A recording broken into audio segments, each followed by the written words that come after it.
everyone. This is your host, Maheen, and welcome to the Canadian SME Small Business Podcast, where our focus for today centers around the world of franchising, exploring how it powers growth and why is it such a vital part of the Canadian economy.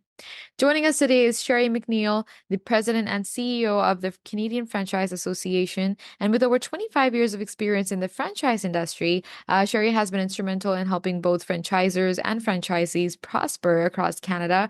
And from working with iconic Canadian brands to consulting on emerging concepts, she's a recognized leader in the franchise community. And she's been ranked among the 100 most influential women in franchising globally and currently serves as a vice secretariat for communications at the World Franchise Council. So join us as we explore the depths of franchising and discover how Sherry has shaped the future of this dynamic industry. Without a further ado, let's welcome Sherry. Good morning, Sherry, and welcome to the Canadian SME Small Business Podcast. How are you today? I'm great. And thank you so much for the invitation to join you today. I can talk about franchising all day long, so you'll have to keep me on time or we'll be here 8 hours. No, it's absolutely amazing. Great to have you here to share your experience, extensive experience, I should say, and insights into the franchising world. But Sherry, let's start at the beginning. I mean, you've been a pioneer in franchising, transforming how these businesses really operate and thrive. Could you explain to our listeners, like, what franchising actually is and why it's become such a popular model for business growth? Well, it's a great question. So, franchising is a business model, as you mentioned, and it's all about the franchisor. So, that's the parent company or the owner of the brand and all the proprietary trademarks, et cetera. So, we call them ZORs. And then there are series of franchisees who are the local independent business owner who live and work in the community in which they serve. We call them Zs. So, ZORs and Zs. And it's a business model of those two components, plus their suppliers, working together to create a very successful and profitable business relationship. So, franchising is all about how do we work together to create this gateway to business success. And there's a relationship between franchisor, and franchisee. So the franchisor provides things like the branding, the processes, support to the franchisees, trademarks, proprietary items such as recipes, etc., equipment. And then the franchisee is the person who runs that local independent business, as I said, in the community in which they serve. It's very interesting because most of us encounter 3 to 5 franchise businesses each and every day, and we don't even realize it. So when you stop and you think about your day, did you stop and get coffee on your way to the office this morning? Did you drop dry cleaning off? Did you drop your dog off at doggy daycare?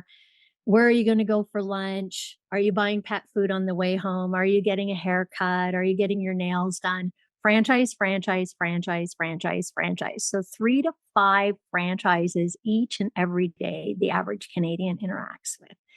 So it's a win-win situation, franchisor, franchisee. The franchisor receives royalties. They expand their brand across a region, province, or a country, or internationally. And they supply the support, the supplier network, and marketing for franchisees.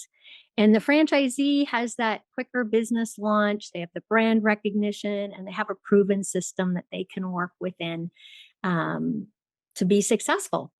So, like I said, I can talk about franchising all day long. I'm not sure how in depth you would like me to go, but the interesting part is franchisees are in business for themselves, but not by themselves. So they have the support of the franchisor, but they also have the support of the other franchisees who are within the same brand as themselves. So they have that peer-to-peer information sharing, mentoring, learning from each other in that peer network. So it's this whole symbiotic relationship of mutual success, franchisor and franchisee. That's a great foundation for anyone that is interested in the franchising model. Just showing just how it can really accelerate business growth, right? And listeners, as we delve into today's discussion on franchising, it's quite fascinating to see how this business model not only fuels growth but also fosters a deep sense of community among entrepreneurs. And remember, when you're choosing or when you choose like franchising, you're not just starting a business, you're joining a family of like minded individuals committed to shared success. Um, Now, moving on, many of our listeners are likely considering franchising their own business, Sherry. How can an entrepreneur tell if their business is a good candidate for franchising? Oh, that's a tough question. So, if you have an existing business and you want to go on the franchise journey, every brand is different. But so you'll hear me say all the time in franchising, it depends on the brand. But things high level that people should consider are you making money in your business? Is it scalable? And what we mean by scalable is can you replicate it in different regions or different areas across a country or around the world? And is it easy to train other people on that concept? Because you need to be able to explain to people and train them how you want them to execute at store level on that business. So they're delivering the brand promise to the consumer. And other things that they should take a look at, buyer appeal. So, what's their target market? So, do they have a product or service that has a wide appeal across regions or across countries? Is it affordable? Is there the opportunity for a suitable location? And many of them, if it's a bricks and mortar business, how does it align with market trends? Because consumers are always demanding different things and their taste profiles, et cetera, change. So how is your business aligning with those market trends? And then of course, do you have sufficient capital and management capabilities to take an individual business into an actual business that is supporting other businesses? So your role as a franchisor is different than your role as a small independent business owner. Right. Now, to build on this a bit more, Sherry, like what steps should they take to begin this process, and how does the CFA assist in this journey? So they should start to consider things like, hey, I need to interact. I need to find reputable people who are experts in this area that can help me understand what I need to do in order to turn my business into a franchised business. So please don't use a lawyer that wrote your will or helped you buy your condominium, et cetera. You need to use a franchise lawyer. You need to use a franchise accountant, franchise consultant. So that wide range of experts who deal every day in this business model that can help you evaluate your current business and decide the steps you need to be putting into place today, tomorrow, a year from now, 5 years from now, in order to grow that business from an independent 1 or 2 units to the next iconic brand across Canada. And it starts with those small steps. So franchising can be complicated. There are franchise laws that need to be followed within certain provinces. So hence my comment about a franchise legal expert who specializes in that area. There are tax implications as well. So, accountant. So, all those experts to help you. And then you have to codify what you do. So, you actually have to create manuals and systems and written processes so you can put into the new units with your franchisees. So, it's easy to train them. So then they in turn can train their staff. So all those creation of operating manuals, compliance manuals, and then you have to hire the right people at your head office. You need a strong management team who can support you as you go on this journey, who are professionals and experts in those areas. Mm-hmm. Well, this is great. I mean, it's quite invaluable to know the right approach to franchising and the support systems available through organizations like the CFA. Now, let's delve a little bit more about the CFA's role. Can you please elaborate, Sherry, on the role of the CFA and how it supports franchises across Canada? So we actually have a strategic plan like any other business. We're the National Not-for-Profit Association that represents franchising in this country. So we are the voice and authority of franchising in Canada. And so we do things like we have events, we bring professionals as well as other franchisors and franchisees together so they can do peer-to-peer learning. So we host events to make that happen. We have speakers that are experts in specific areas, but we have a variety of free resources on our website for those that are interested in the franchise journey. So, four strategic pillars: community, education, advocacy, and brand awareness. So, community, as I mentioned, we bring people together so they can learn from each other. We host a variety of events and we feature experts in certain areas, bringing that supportive community so they can network, peer to peer learning, etc., and start to make informed decisions about their franchise journey. There is no problem in franchising that one of our members hasn't already encountered. So Mhm. they actually can help people solve their problems quicker. We also provide a variety of educational resources. They're free, they're on our website. We have a certified franchise executive program. And then we have a series of individual programs like how to franchise your business, financial and accounting and marketing insight workshops, and then lots of great opportunities. We're also we do a lot of advocacy on behalf of the industry so that business people can focus on their businesses, and we focus on trying to work with the government to make policy, et cetera, better for franchising and for small business owners in this country. Oh, support from the CFA, it sounds integral for any franchise's success and providing such a community and resources that are tailored to their needs. And listeners, listening to how the CFA supports its members really highlights the importance of having a strong support network. And whether you're a seasoned entrepreneur or just starting out, the right guidance and resources can really make a difference in navigating the complexities of your business journey.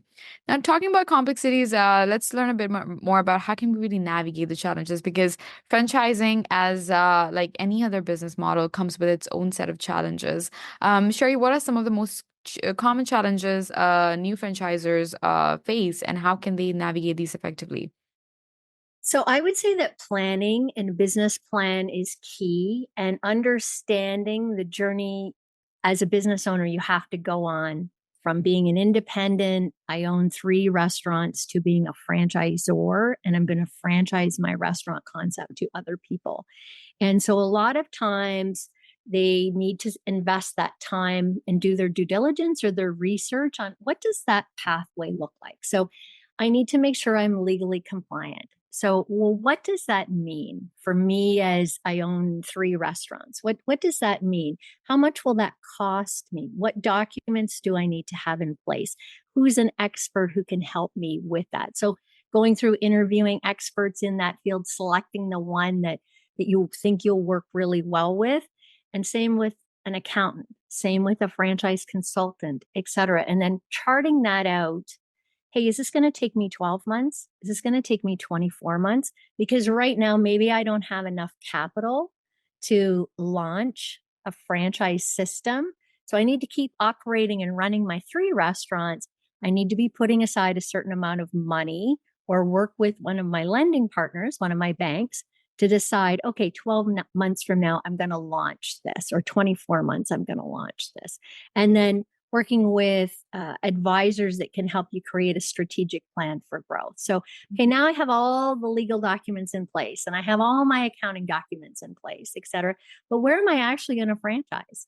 What's the Right. best area of the country for me to franchise in?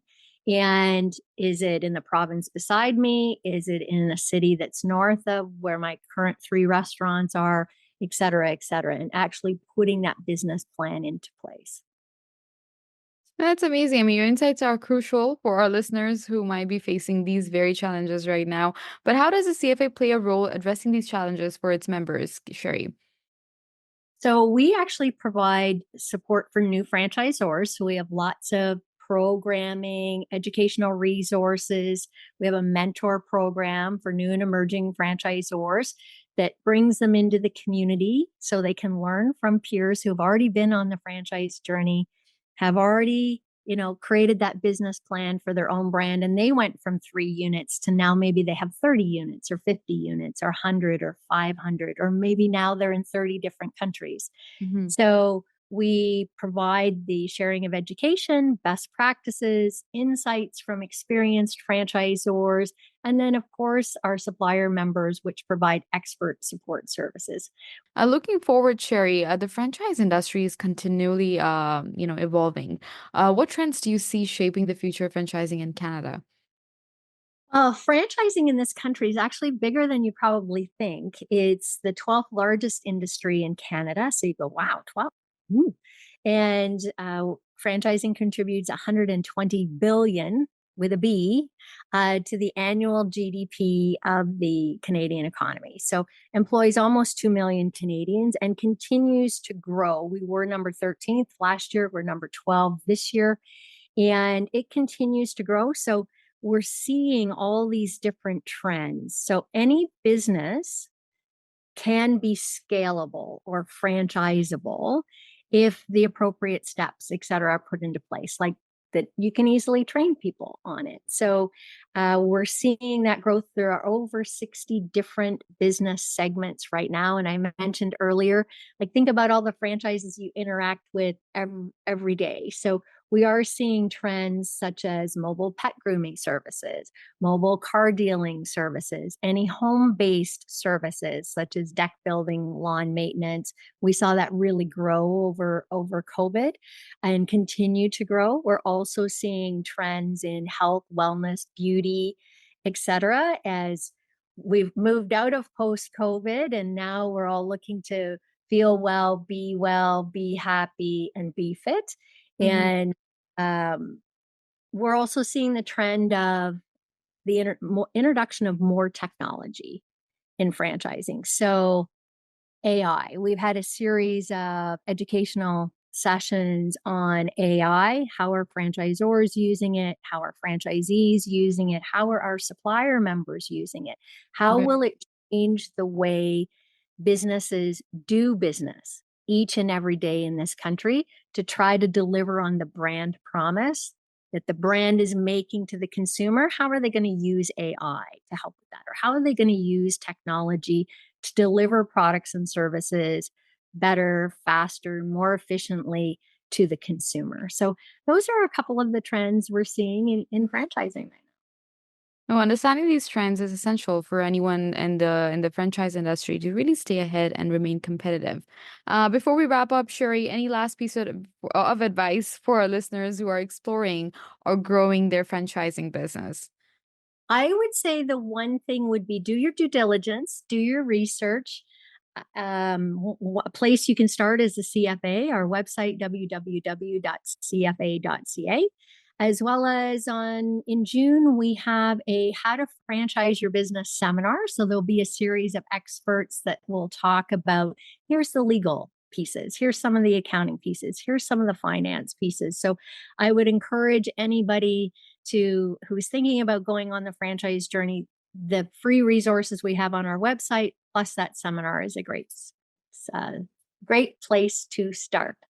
Thank you so much, Sherry, for joining us today and sharing such valuable insights. I mean, it's been an enlightening to delve into the world of franchising with an expert like yourself. So thank you for your time.